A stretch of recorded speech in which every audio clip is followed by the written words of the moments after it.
Hello बच्चों, तो आज हम पढ़ेंगे ब्रिजेस। इसमें कितने टाइप के ब्रिज होते हैं, ये सारे ब्रिज पढ़ेंगे आज। जैसे ये सारे ब्रिज पढ़ लेंगे इसमें, जैसे एसी ब्रिज हो गया, मैक्सवेल ब्रिज हो गया, एंडरसन ब्रिज हो गया, हैज़ ब्रिज हो गया, De Sauty bridge, Schering bridge, Wien's bridge, Heaviside bridge. और ये वीडियो बहुत ही छोटी होगी, और ऐसे मान लो कि इस वीडियो के बाद आपकी एक यूनिट कंप्लीट हो जाएगी। ये इलेक्ट्रॉनिक्स और इसी वालों के लिए है, और इलेक्ट्रिकल वालों बच्चों के लिए है। ये फोर्थ सेम के वैसे तो यूनिवर्सिटी में, और किसी यूनिवर्सिटी में थर्ड सेम में भी हो सकती है, और हो सकता है बेसिक इलेक्ट्रॉनिक्स में हो, तो आप उसके अकॉर्डिंग देख लीजिए। ये मैं आपको कवर कर दूंगा इसमें ना। तो वीडियो को लाइक और चैनल को सब्सक्राइब ज़रूर कर लेना, और इसके या तो स्क्रीनशॉट ले लेना, या फिर मैं एक पीडीएफ बना के लिंक दे दूंगा, तो वहाँ से भी आप डाउनलोड कर सकते हैं। तो देखो, सबसे पहले एसी ब्रिज। इसका एसी ब्रिज बेसिक अपने बीट स्टोन पढ़ा होगा, उस पर ही काम करता है। इसमें इसका बेसिक आइडिया है, ये जो भी डिफ्लेक्शन होता है ये क्या करता है, ये बताता है कि अब बैलेंस हो गई है। ठीक है, तो इसमें जो अपन पहले मान लेंगे, ये यहाँ पे जो भी रहेगा रेजिस्टेंस, कैपेसिटर या फिर फ्रिक्वेंसी, उसको फाइंड आउट करना रहेंगे, क्योंकि वो अननोन रहेगी। तो सबसे पहले आपको क्या करना है, ये जो भी दिया होगा उसको अननोन मान लेंगे, या उसकी वैल्यू नहीं दी होगी कि अगर क्वेश्चन आएगा, तो वहाँ से अपन इसको बैलेंस कंडीशन में करके उसकी वैल्यू फाइंड आउट कर सकते हैं। ये एंगल होता है, ये इम्पेडेंस होता है, और ये सबके ये अपन अपने अकॉर्डिंग मान सकते हैं। जैसे ABCD, मैंने ये ABCD माना है, आप और कुछ भी मान कर सकते हो। ये इसका सिंपल वर्जन है। ठीक है, अब मैं आपको बताता हूँ इसका कंडीशन क्या होती है, इसकी बैलेंस कंडीशन। तो सबसे पहले बैलेंसिंग कंडीशन क्या होती है, इसको अपन मानेंगे Z1। ये है Z1, देखो Z1 मान रखा है, ये Z2 है। Z1, Z2, Z3, Z4। तो इसकी कंडीशन क्या होगी, इन दोनों का मल्टीप्लाई, यानी कि आमने सामने का Z1 इंटू Z4, और Z2 इंटू Z3, आमने सामने के आर्म्स दोनों के बराबर होंगी। तो यहाँ से अपन क्या लिख सकते हैं, ये क्या है, Q क्या है, और Q क्या है, Q है क्वालिटी फैक्टर। तो यहाँ से अपन इसको लिख सकते हैं, Q को, क्वालिटी फैक्टर को Q1 प्लस Q2। यहाँ पे एंगल है ना, तो Q की जगह क्या है, Q1, और Z4 की जगह Q4। तो क्या लिख देंगे, Q1 plus Q4 equal to Q2 plus Q4। तो ये बैलेंस कंडीशन होगी। यहाँ से अपन को Q1 की वैल्यू फाइंड आउट करनी है, तो ये इसको Q4 को इधर भेज देंगे, और यहाँ से अपन को मान लो Z1 की, यानी कि यहाँ पर Z1 को अपन अननोन माना है, तो अपन Z1 की अननोन वैल्यू फाइंड आउट करेंगे, तो इसको नीचे भेज देंगे, तो क्या आ जाएगा, Z1 equal to Z2 into Z3 upon Z4। ऐसे ही हर ब्यूटी स्टोरी में ऐसे ही करना है। और ये सेम टू सेम ऐसे ही है, इसका भी देखो, RQ क्या है, RQ इक्वल टू RS। ऐसे सिंपल है, इसका भी यही सेम ऐसे ही बैलेंस होगा। अभी आगे बढ़ते हैं अपन, यह है सेकेंड ब्रिज। पहले अपन इसके थोड़े टाइप्स देख लेते हैं, कौन सा ब्रिज किस यूज में आता है। देखो, टाइप्स ऑफ ब्रिज है, ये एंगल पे डिपेंड करता है। अगर जीरो एंगल रहेगा तो क्या है, रेजिस्टेंस मेजर करेगा एलिमेंट, है ना। और ये आप देख सकते हो, ये है इंडक्टेंस, ये कैपेसिटर, और ये है रेजिस्टेंस और कैपेसिटर। क्वालिटी फैक्टर कैसे निकालते हैं, क्वालिटी फैक्टर भी पूछा जाता है आपके यहाँ। तो क्वालिटी फैक्टर क्या होता है, energy store upon energy deflection. D का मतलब क्या होता है, डिफ्लेक्शन, जो बीच के मेजरमेंट, जो भी ब्रिज होता है उसके बीच में ये बताता है कि बीट स्टोन जो भी ब्रिज है वो बैलेंस हो गया है या नहीं। तो ये है, तो आप देख सकते हो, ये energy store upon energy deflection. तो यहाँ से इससे Z1 को अपन लिख सकते हैं R प्लस JXI। ये J है, JXI। और Q है, क्या है, Q है क्वालिटी फैक्टर। तो इसको क्या लिख सकते हैं, tan inverse X1 upon R1। जैसे अपन वो फेज फाइंड आउट करते थे, बेस से यही सिंपल। और ये L और R, ये क्या है, क्वालिटी फैक्टर, कैसे किसका क्वालिटी फैक्टर कैसे फाइंड आउट करते हैं। तो इसको कैसे लिखते हैं, XC upon R equal to omega into R। तो R से R कैंसिल, तो XC equal to omega C हो जाएगा। सिंपल, इधर ये सीरीज़ में, ये पैरेलल में, तो ऐसे ही हो जाएगा ना आपको। ये तो ज़्यादा देखने जो होते हैं। अपन पढ़ते हैं अब मेज measure of inductance, measure inductance कौन कौन से ब्रिज से फाइंड आउट करते हैं। मैक्सवेल से भी क्या क्या करते हैं, इंडक्शन फाइंड, जब क्वालिटी फैक्टर कितना हो मीडियम, तब तो क्या करते हैं मैक्सवेल ब्रिज से।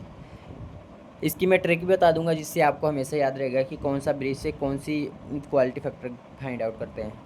हेस ब्रिज से क्या, हेस ब्रिज से हाई क्वालिटी फैक्टर, और एंडरसन से लो क्वालिटी, और ओन से इंटर इंटर इंटरसेम इंडक्टेंस पे। तो आपको मैक्सवेल में तो क्या है, मैक्सवेल में एम आ रहा है तो इसमें medium quality factor find out करेंगे। है इसमें एच आ रहा है तो हाई करेंगे, और एंडरसन एंडरसन का आप ये दोनों याद रह जाएंगे तो ये रह ही जाएगा आपको लोअर। चलो अब बढ़ते हैं मैक्सवेल। मैक्सवेल पढ़ने के लिए देखो, Maxwell bridge inductance capacitance bridge, इसमें क्या होता है, इसमें एक अननोन रेजिस्टेंस होता है जिसको अपन फाइंड आउट करेंगे। देखो ये ऐसा डायग्राम होता है, ये R1 R2 R3 R4, ठीक है। ये वेरिएबल होता है, ये वेरिएबल R4 रेजिस्टेंस वेरिएबल होता है। सेम कुछ नहीं, अपन को बेसिक आइडिया रखना है कि ये बैलेंस कंडीशन लिखनी है, फिर उसके बाद अपन को उसके अकॉर्डिंग लिख लेना है उसका जो भी लिख रहा है। तो ये ऐसा है, इसका देख लेना, स्क्रीनशॉट लेना है कैसा डायग्राम है इसका। तो सबसे पहले अपन वही लिखेंगे Z1, इसको Z1 माना है, इसको Z2, इसको Z3, इसको Z4। क्या करेंगे, मैंने क्या होता है Z1 into Z4, Z1 into Z4 equal to Z2 into Z3, ठीक है। तो यहाँ से Z1 की वैल्यू क्या आ रही है, R1 plus J omega C, क्या है यहाँ पे R1 प्लस, ये तो आई जा रहा है इसमें I1 है ना, I1 करंट जा रहा है इधर से I1 करंट इस इधर से I करंट गया जो दो पार्ट में डिवाइड हो गया, I1 और I2, यहाँ से I2 देखो, ठीक है। तो यहाँ से अपन को क्या लिखना है, इसे सीरीज में है ना, सीरीज में लिख देंगे, क्या होता है R1 plus J omega L1, ठीक है ना। एल का मतलब ये जो एल क्या है कंडक्टेंस, और यहाँ से सिंपली यहाँ पे Z4 भी लिख लेंगे यहाँ से। ये दोनों क्या है पैरेलल में, तो पैरेलल में कैसे लिखते हैं, आर, ये पैरेलल मैंने वो किया है सीरीज और पैरेलल का वो जोड़ा है ना। तो यहाँ से क्या लिख देंगे, R4/1 plus J omega C4 R4 equal to, यह तो सिंपल है ये ना, Z2 की वैल्यू क्या है, Z2 की वैल्यू है R2 और Z3 की R3। सिंपली यहाँ पे थोड़ा एडजस्टमेंट करेंगे, R1 इसको उस साइड बैठ कर मल्टीप्लाई कर देंगे, ये इधर का ये अंदर मल्टीप्लाई कर देंगे। देखो R1 R4 plus J omega L1 R4 equal to R2 R3 plus ये मैंने सिंपली डिवाइड किया है, उस साइड भेज के दोनों में मल्टीप्लाई कर दिया, ठीक है। अपन अब क्या करेंगे, रियल और इमेजनरी पार्ट अलग कर लेंगे। रियल और इमेजनरी पार्ट अलग करने के बाद अपन को R1 R4 equal to R2 R3 मिला, और omega L1 R4 equal to omega C4 R4 और R2 R3 ये मिला। तो अपन से यहाँ से R1 की वैल्यू फाइंड करेंगे, तो यहाँ से R2 into R3 upon R4, और L1 की वैल्यू यहाँ से आगे R2 into R3 into C4। तो सिंपली फाइंड आउट करना है, और यहाँ से क्वालिटी फैक्टर अलग अलग क्वालिटी फैक्टर निकालेंगे, तो क्वालिटी फैक्टर वही ओमेगा L1 अपॉन R1, यहाँ से इसको ऐसे भी लिख सकते हैं ओमेगा C4 R4, ठीक है ना। L1 को कन्वर्ट किया है यहाँ से, और L1 क्या है कोइल इंडक्टेंस, और R1 क्या है कोइल इंटरनल रेजिस्टेंस। और अभी हम चलते हैं नेक्स्ट ब्रिज पे, एंडरसन ब्रिज। ये तो क्या मैक्सवेल क्या आता है, मीडियम क्वालिटी फैक्टर के लिए। ये क्यों यूज़ पड़ा अपन को एंडरसन, जब वो उससे इंडक्टेंस फाइंड आउट कर रहे थे। तो इसका ये आंसर होगा कि इससे ये high conductance high quality factor find करते हैं, मतलब इंडक्टेंस, ठीक है। तो ये इसका डायग्राम होता है, आप ब्लॉक डायग्राम देख लीजिए इसका कैसे होता है, वही सेम टू सेम है, और आपको बेसिक याद रखता है हमेशा इसको। ये है, इसको सबसे पहले अपन क्या करेंगे स्टार में कन्वर्ट करेंगे। जैसे ये देखो मैंने क्या किया है, यहाँ पे इस साइड वाले को कन्वर्ट किया है स्टार में, तो इसको XYZ मान के कन्वर्ट किया है। तो x की वैल्यू को अपन ऐसे लिख सकते हैं, देखो आपने पढ़ा होगा, x की वैल्यू लिखेंगे तो क्या लिखेंगे, ये XYZ, तो x की लिखेंगे x इंटू x, ये क्या है R4, तो ये इसके ऊपर जा रहा है, तो R4 इंटू आर दोनों का या और इनका रेशो। वो ये पैरेलल वाले बता रहा हूँ मैं, इसमें कोई कुछ ज़्यादा नहीं बता रहा मैं, वही पैरेलल सीरीज़ वाला ही कॉम्बिनेशन है। तो ऐसे लिख के x equal to R4 into R upon R4 plus R plus 1 upon J omega. Series parallel ही करना है, ये अपन ने पढ़ा है ना, इनका जो भी अपन ले रहे हैं उसके साइड में जिन उनका मल्टीप्लाई होगा और उनका नीचे सीरीज में जोड़ देंगे। तो सिंपली एक्स वाई और जेड का भी ऐसे ऐसे हो जाएगा। और इसका ये मॉडिफाइड वर्जन, तो पहले सबसे पहले वही condition balance Z one into Z four equal to Z two into Z three. इसको भी जेड में सीरीज में क्या है R1 L1 है ना, ये L1 को क्या लिखेंगे जे ओमेगा L1 इंटू वाई, और R2 R3 प्लस एक्स जो भी वैल्यू है, और यहाँ से ये वैल्यू लिख कर अपन को फाइंड आउट करना है। यहाँ से L की वैल्यू क्या आ रही है, L1 को क्या लिखेंगे CR2 upon R4 into R3 plus R4 plus R3 into R4। ये यहाँ से आ जाएगी कंडक्टेंस की वैल्यू, इंडक्टेंस की वैल्यू, और यहाँ से क्वालिटी फैक्टर क्या आ जाएगा, वही ओमेगा L1 अपॉन R1। ये इसके एडवांटेज क्या है, ये तो वो एक एडवांटेज ये कि ये इसका क्वालिटी फैक्टर 1 से होता है, 1 से नीचे होता है। और डिस एडवांटेज क्या है, आप मोर कॉम्प्लेक्स हो गया ना, देखो कितना कॉम्प्लेक्स हो गया, तो ये कॉम्प्लेक्स है। और इसके बाद पढ़ते हैं हैश ब्रिज पढ़ेंगे अपन। हैश ब्रिज ये क्या हम करता है, हाई मेजरमेंट के लिए यूज होता है। इसके बाद हाई मेजरमेंट के लिए यूज होता है, और सिंपल वही है। इसमें आपको सबसे पहले इसका डायग्राम देख लेना है कैसे हैं। इसमें R1 L1 और ये क्या है I1, क्योंकि ये I करंट जा रहा है इधर से, ये I1 और I2 में डिवाइड हो गए हैं। सिंपली वही अपन को बेसिक ध्यान में रखना है। ब्रिज स्टोन की ये क्या नाम है, बैलेंस कंडीशन लिखने के बाद आपको लिखना है Z1 Z4 equal to Z2 into Z3। तो यहाँ से Z1 की वैल्यू लिखेंगे R1 इंटू जे ओमेगा C1, और फिर यहाँ से क्या लिखेंगे Z4 की क्या लिखेंगे, ये वेरिएबल है तो R4 plus J omega C, क्योंकि ये कैपेसिटर है तो कैपेसिटर तो डिवाइड में हो जाएगा, इक्वल टू ये R2 इंटू R3 लिखना ही है आपको। फिर यहाँ से अपन को ये वैल्यू लिखनी है L1, यहाँ से L1 क्या आ जाएगा, L1 की वैल्यू क्या आ जाएगी R2 into R3 into C4 upon 1 plus omega का स्क्वायर इंटू R4 का स्क्वायर इंटू C4 का स्क्वायर। और यहाँ से इसको सिंपली और क्या कर सकते हैं, R2 into R3 C4 1 plus quality factor लिख सकते हैं इसको Q स्क्वायर, क्योंकि ये क्या हो गया क्वालिटी फैक्टर, इसके डिवाइड में आ जाएगा। ये क्या आता है, एक से बड़े के लिए क्वालिटी फैक्टर दिखा होगा आपको। और यहाँ से अब कंडक्टेंस फाइंड आउट करेंगे, L1 equal to R2 into R3 into C4, और रेजिस्टेंस वही रेजिस्टेंस आ जाएगा ओमेगा स्क्वायर इंटू C4 का square R4 into R2 into R3 upon 1 plus omega square into R4 का स्क्वायर C4 का square. और यहाँ से मैं जल्दी बता रहा हूँ क्योंकि टाइम ज़्यादा लंबी हो जाएगी वैसे वीडियो। आपको R1 into R2 into R3 यहाँ से अपन रेजिस्टेंस निकाल सकते हैं, इसको ये से भी लिख सकते हैं कॉमन लेके, ठीक है। और इसके एडवांटेज तो आपको बता दूँ, ये मोर एक्यूरेट होता है, हाई इंडक्टेंस होता है, कॉस्ट लो होती है, आपको पता ही होगा।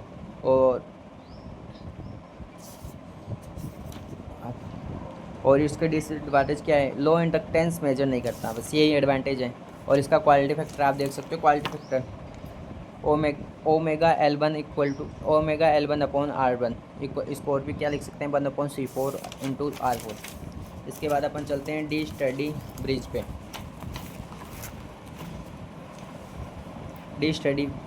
पे। कैपेसिटर मीन्स इसका देखो, सबसे तो अपन क्या कर रहे थे, इंडक्टेंस फाइंड आउट कर रहे थे, और ये ऐसा है जिससे अपन क्या करेंगे, कैपेसिटर फाइंड आउट करेंगे। तो इसको जैसे ये अननोन कैपेसिटर है, इसको अपन को फाइंड आउट करना है, सेम टू सेम अपन को अप्रोच करनी है। वही अपन को क्या करना है, ये बैलेंस कंडीशन लगानी है यहाँ पे। देखो Z1 है Z4 upon Z2 into Z3, तो यहाँ से क्या लिख देंगे R4 upon J omega C1 equal to R2 into J1। तो यहाँ से C1 की वैल्यू निकालेंगे, इसको इधर से भेज कर तो ये आ जाएगी C1 की वैल्यू। तो इसको ये मॉडिफाई वर्जन ये है इसका, तो इसको अपन लिख देंगे बैलेंस कंडीशन में। ये तो देखो विदाउट लॉस के होता है, ये थोड़ा सा लॉस होता है, उसको साथ लेकर इसको फाइंड आउट करते हैं अननोन कैपेसिटर। ठीक है, तो सबसे पहले वही कंडीशन लिखनी है। फिर ऐसे ही जैसे मैंने लिखा है ये सीरीज में, तो R1 + R2 into +1/j into R4, और R2 इंटू ये जो भी है ये क्या है R3 + j1/j C3 + R3, और C1 की यहाँ से वैल्यू निकालेंगे तो क्या आएगी R4 इंटू C3/R2, और C1 क्या है डेल्टा 1, इसको अपन लिख सकते हैं ये C1 को क्या लिख सकते हैं डेल्टा 1, C3 को लिखते हैं S3, और डिफ्लेक्शन क्या होता है 10 लेमडा इक्वल टू क्या लिख सकते हैं ओमेगा C1 R1 और ओमेगा C4 R4। इसके नोट्स में आपको प्रोवाइड करा दूंगा या आप स्क्रीनशॉट भी ले सकते हो। इसके बाद आता है शेयरिंग ब्रिज, या इसके बाद इसको स्क्रीनिंग ब्रिज भी बोलते हैं। तो ये क्या है कैपेसिटर को मेजर करता है, ये भी कैपेसिटर को मेजर करने के लिए किया जाता है। ये तो मैंने आपको बताया ये कब बैलेंस हुआ बताता है, ये डिफ्लेक्शन जो बीच में रहता है। सबका आपको ये डायग्राम ध्यान में रखना है और उसके पूछ भी सेम टू सेम अप्रोच रखनी है सब। देखो अब जिसमें Z1 Z4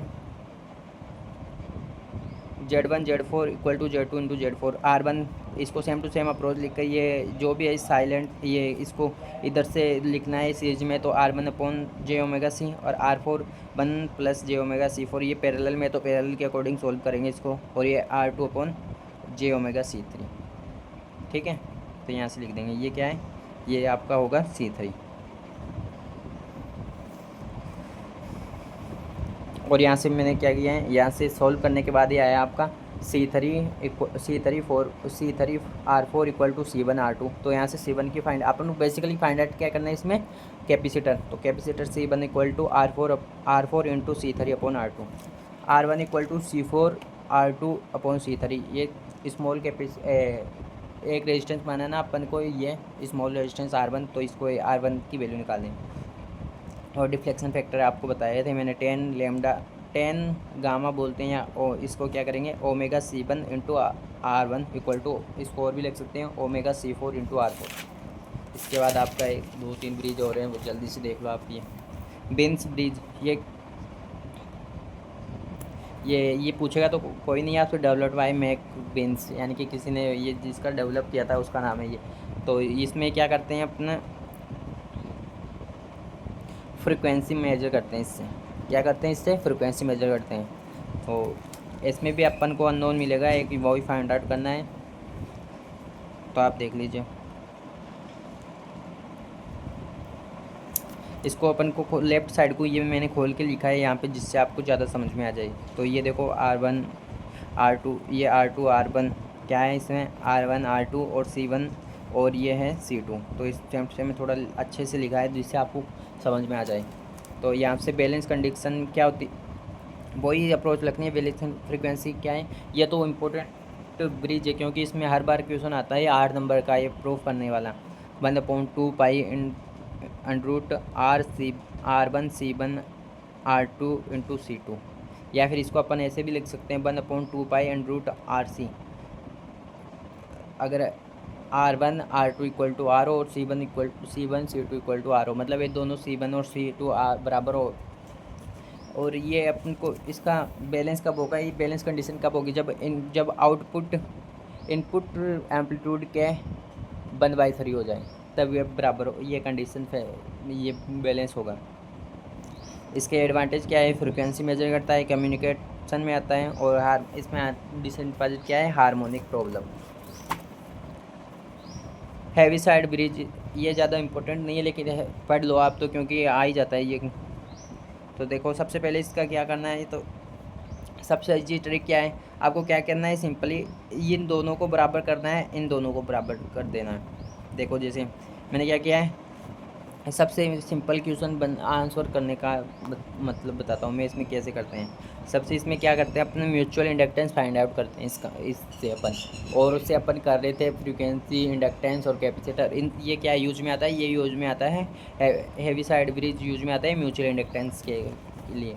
तो सबसे पहले सबसे ईजी क्या है, देखो आमने सामने की लो पे लेते हैं, क्या है इस R3 L2 माइनस इन दोनों को अब लो मल्टीप्लाई करो R4 इंटू L1, इनको करो और ये जो भी रेजिस्टेंस है R3 और R4 को डिवाइड में कर दो सिंपली।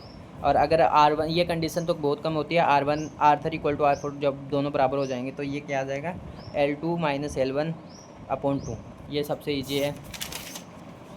तो ये सारे ब्रिज कंप्लीट हो गए। आपको आई होप आपको वीडियो अच्छी लगी होगी। ये सारे ब्रिज मैंने एकदम एक्सप्लेन कर दिए हैं और इसकी थ्योरी में लिख नहीं पाया क्योंकि इतना समय नहीं है।